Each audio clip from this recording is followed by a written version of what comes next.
Oscar has taken some measurements and is using trigonometry to work out some angles, distances, and area. Firstly, Oscar takes measurements of two adjacent triangular fields, so two triangular fields that are beside each other. Field 1, which is the triangle ABC, and field 2, which is the triangle BDC.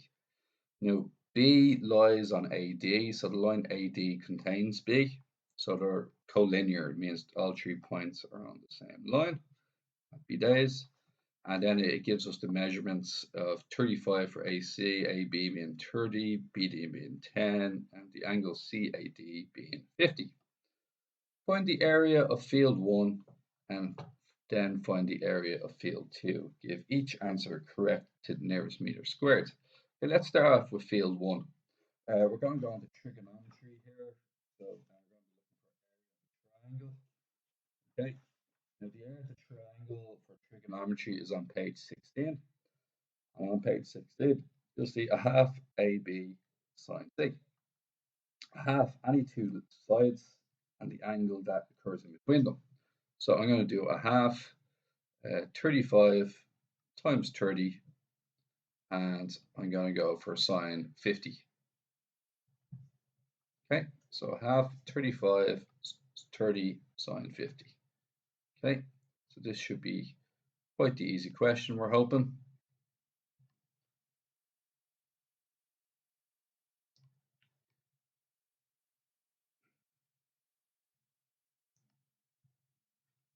Sine 50. Okay, and we get 402.17. I'll just keep it as that. So 17, so 402 meters squared. Okay. Then it says, and hence find the area of field 2. Now, let's have a look at field 2. Well, there's a there's a long way and a short way of doing this one, and unfortunately for us, we would only understand it the long way. So what we're going to do is we're going to get all the information about field 2. And I think that's what I'm going to do, because I'm going to need a lot of this information probably in parts B and C anyway, or part B anyway.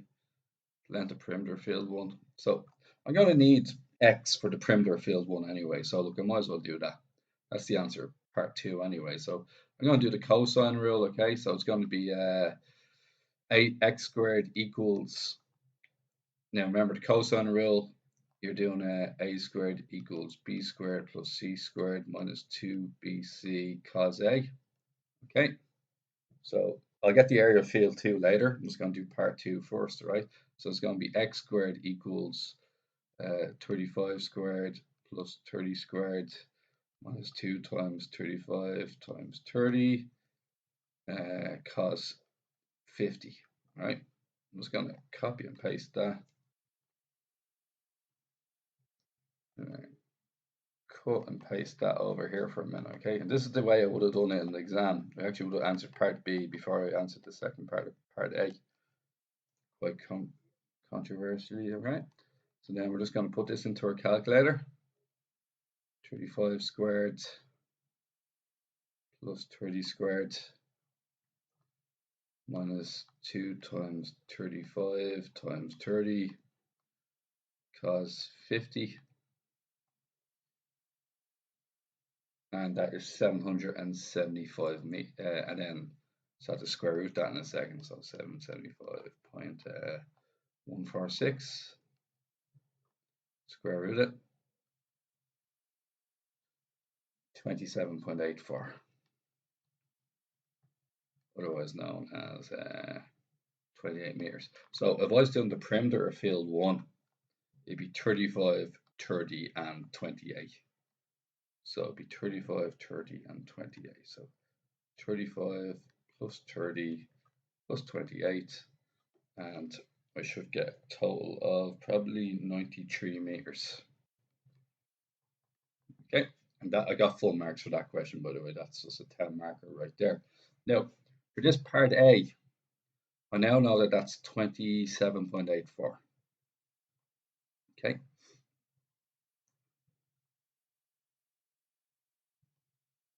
Okay, now here's what we're going to do.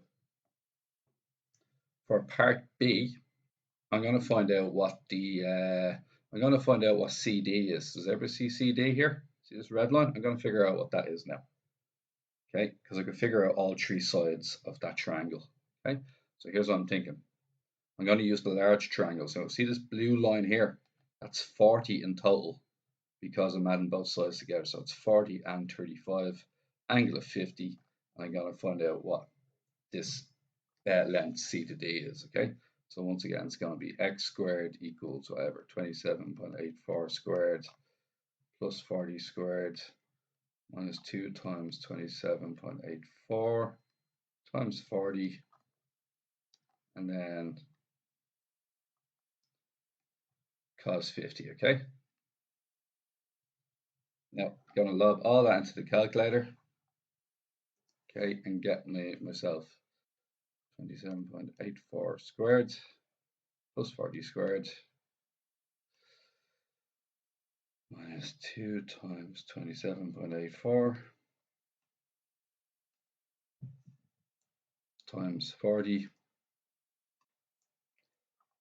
cos 50. 993.45. And square root that. 30.7. 30.72. Okay. Now that I know, I'm going to rub this out again. Now that I know all three sides of the field too, what I can now do is I can do the cosine rule again to figure out any angle I want, because I'm going to have to use a half AB sine C sooner or later. All right. You know what the problem with this question as well is? It says hence. It doesn't say hence or otherwise. So part of me feels like, despite what I'm doing here to get the answer, it's not going to be worth full marks. I'm going to explain the way to do it the fast way in a minute.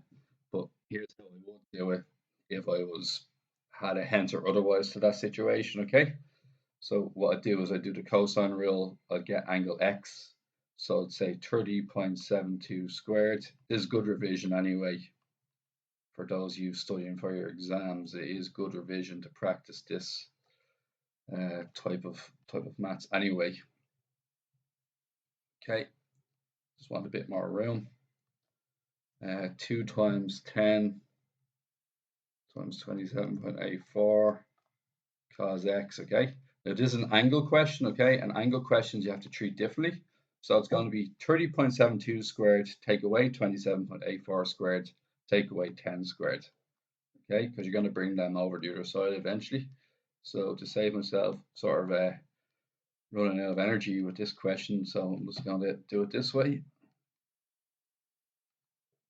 And I get 68.565, right? 68.6528.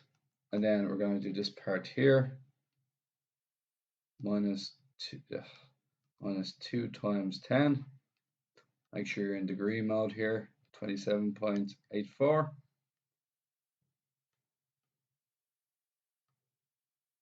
That is minus 556.8. 556.8 cos x. Cos x looks to be bigger than 90 degrees, so I think we're anticipating something like that. So cos x is going to be 68.6528 all over minus 556.8. I can cos inverse that and get myself an answer.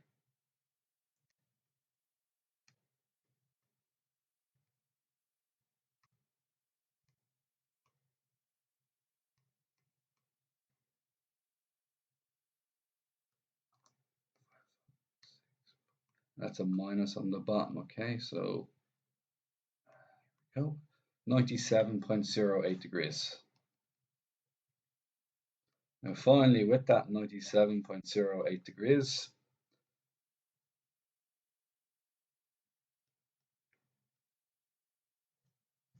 okay, So what we're going to notice is that it's going to be a half AB sine C is going to be a half 27.84, 10, and then it's going to be sine 97.08.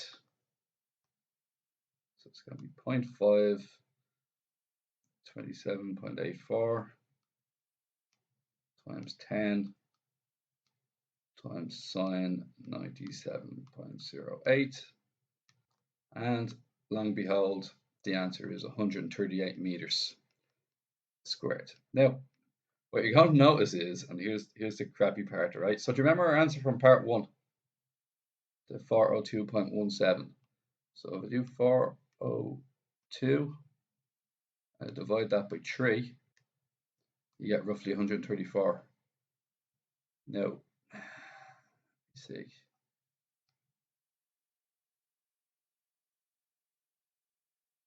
$27.84 sine. There could be actually a bit of rounding error in here actually from all the rounding I did for this metal, right? So it's meant to be 1/3 of the size, okay? And that was a great effort for me to get 138. I'm not going to analyze where I went slightly wrong on the decimals, okay? But long story short, what they were looking for you to do this question, that was a great effort for me there to get as much as I could using trigonometry. But and you'll see a small the actual answer is 402 divided by 3. And I'll explain why. 402 is your larger triangle, okay? So the answer, I got 138, but the answer for the second triangle should be 134. So I obviously made some rounding errors that cost me 4 meters squared.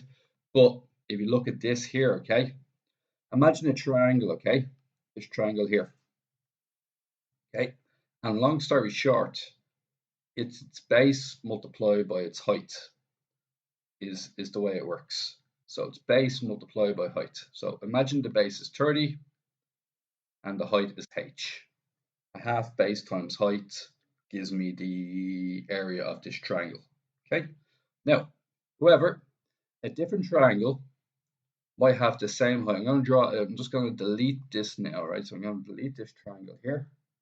Okay. This is a very difficult concept to work with. I'm going to draw a blue triangle that has the same height.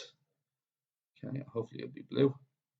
And this blue triangle looks something like this. It has the same perpendicular height, but its base is no longer 30, it's 10. So this will be a half of 10h. That'll be a height of 5h, while the other one was a half of 30h, which is 15h. Basically, 3 times the base means 3 times the area. This one, they actually have a shared perpendicular height. These two triangles, field 1 and field 2, have a shared perpendicular height. So the only difference is that this is a base of 30 and this is a base of 10. Basically means it's 1/3 of the other one, which will make it 134 meters squared. I wouldn't have spotted that in the exam. I would have went down the trigonometry route, but I suppose the wording I should realise in the test is it says hence, it doesn't say hence or otherwise. So me going down the trigonometry route was not the correct call. Okay, now let's go on to the next part. Now, Oscar is watching airplane P fly directly over his head. He's standing at the point O in the diagram. Now, Oscar's here, the plane is here, and the plane is moving over him. Eventually, it's directly over his head, and then it continues on its path. Okay, it's directly over his head at this point here. The x-axis is horizontal ground, and the y-axis runs vertically upwards from Oscar. The airplane P is flying at a constant height of 10 kilometers above the ground, so the plane never, ever, ever dives below 10 kilometers. Okay, now, sound travels at a speed of 343 meters per second in air. Happy days. It takes some time for the sound to reach Oscar. Use the information in diagram 1 to show that it takes 41 seconds for the sound of the airplane makes a P1 to reach Oscar, correct nearest sound. Okay, this is an interesting question. Sound travels in all directions. Okay, so example is this: the airplane makes a sound. This sound has to travel along this line here and eventually hits Oscar's ears. It's essentially asking us for the length of the red line. Okay, and because that's 90 degrees and that will be 45 degrees. This is an isosceles triangle. Both of these are worth 10 kilometers each. So I'm going to find the length d of the red line. D is going to be 10 squared plus 10 squared. D is going to be 200, I believe. D squared, that is. And D is going to be the square root of 200, which is 10 root 2 kilometers. Not meters, kilometers. Now we're going to multiply that by 1,000 to turn it into meters. So D will actually equal 1,400. I multiply this by 1,000 to turn it into meters. So that'd be 14,142.1356. Let's call it, okay? Now, show that it takes 41 seconds. Time equals distance divided by speed. So time, therefore, is your distance, which is this, divided by your speed, which is 343. So divide that by 343, and long and behold, I get 41.23 seconds. So T is 41. Happy days. Tricky old question. Part 2. The airplane P is flying at a constant speed of 255 meters per second. By the time Oscar hears the sound of the airplane made at P1, the airplane has flown onto P2 as shown. Work out the size of the angle marked P2 on the diagram. Correct to 1 decimal place. The marking scheme is not using 41.25. That's what I would 23, I mean. It's actually using 41. So I'd say using a time of 41 as indicated in the previous question. I would personally use 41.23, but that's the way it works. So what's going to happen is that airplane travels 255 meters per second, and it's traveling for 41 seconds. So 255 multiplied by 41 means it travels 10,455 meters. Okay, now let's look at this. I'm going to do the green line here, and see these 10 kilometers. These 10 kilometers are actually 10,000 meters. Okay. So for those who don't know what I'm talking about, from P1 to directly above Oscar's head, this blue line I just made here, that's 10,000 meters. But you don't travel, you travel more than that. You travel an extra 455 meters. So that makes this little red line here, that makes that 455. And that there is 10,000. It is a right angle triangle. So what you're looking for is 455, tiny little angle, 455, that being 10,000, and you're going to find the angle theta. Now we have opposite and adjacent, which will mean tan theta is equal to 455 all over 10,000. We're going to tan inverse that. Shift tan inverse 55 divided by 10,000. And long behold, 2.6. 2.6 degrees, I believe. Correct to 1 decimal place. Once again, always check your work. Yes, it is 2.6 degrees. Now, P3 and P4 are two other points on the diagram of the flight path of airplane P. By the time Oscar hears the sound airplane made at point P3, the airplane has flown onto point P4. P3 and P4 are both a distance d from the y-axis. Okay, d from the y-axis. Okay, now what's it asked me to do? Explain briefly why the following equation holds. Oof. Okay, what we're thinking is this is in kilometers, okay? So this here, see this green line here? That's 10 kilometers, okay? what I'm also noticing is the speed. I'm noticing the speed of sound. It was 343 meters per second, but if I do that in kilometers, I divide by 1,000 and I get 0.343 kilometers per second. Likewise, the speed of the plane is 255 meters per second. That will mean that that's 0.255. Now, lucky for me, I have the answer. All right. So imagine this. The time taken for the plane sound at P3, these sound waves reach Oscar. The time taken for that to happen is the same as the time taken for the plane to travel from P3 all the way to P4. Time equals distance divided by speed.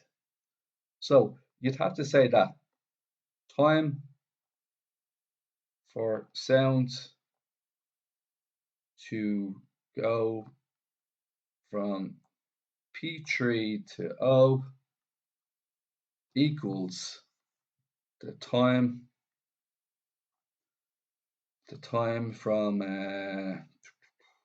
time for plane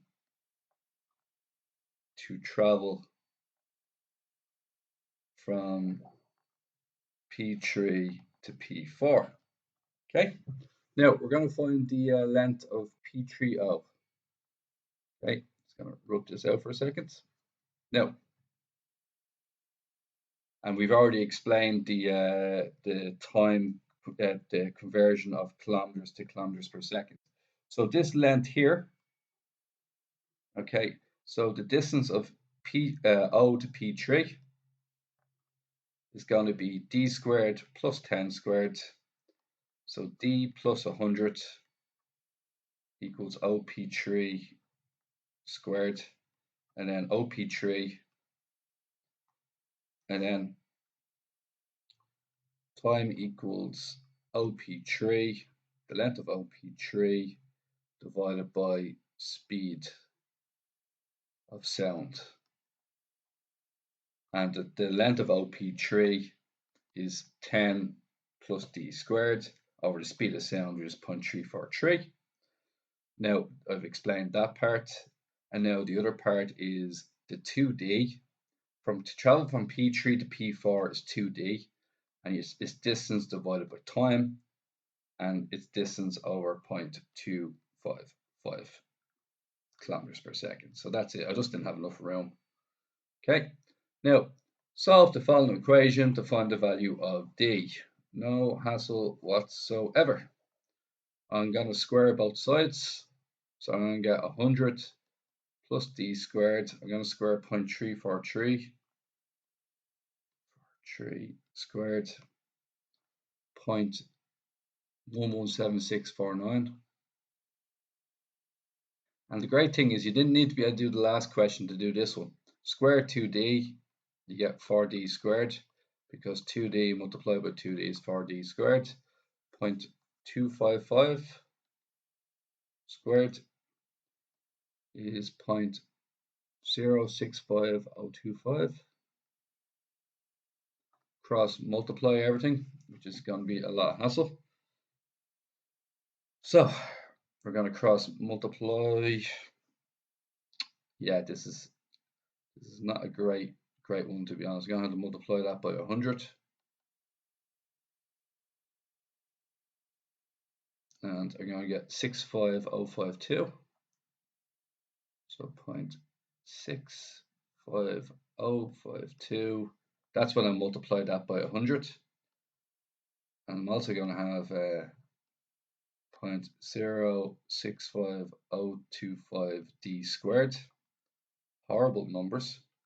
And then I'm going to have 4 times 0.117649. And that is 0.470569. Just so it rolls off the tongue, doesn't it?